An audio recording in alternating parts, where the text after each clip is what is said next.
This is a rear foot elevated split squat with a contralateral load. Now, this is very similar to a Bulgarian split squat, which is also a rear foot elevated split squat.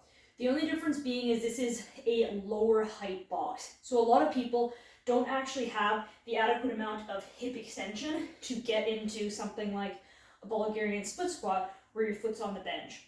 So here you can work with anywhere from like 5 to 10 inches in height or even lower. It just depends on the movement you own, and pay attention to your nose to see what your coach prescribes you.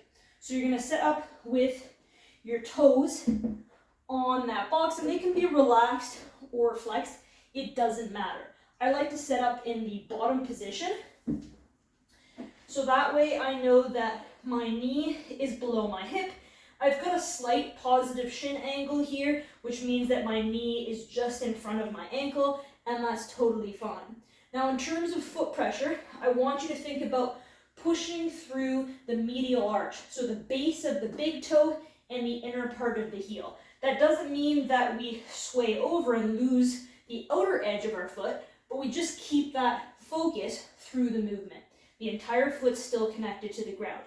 Now, in that contralateral load position, we're holding that weight in the opposite leg that's forward. So I'm going to make sure that I'm nice and stacked here, drive through the foot, in particular through that medial arch as I come up.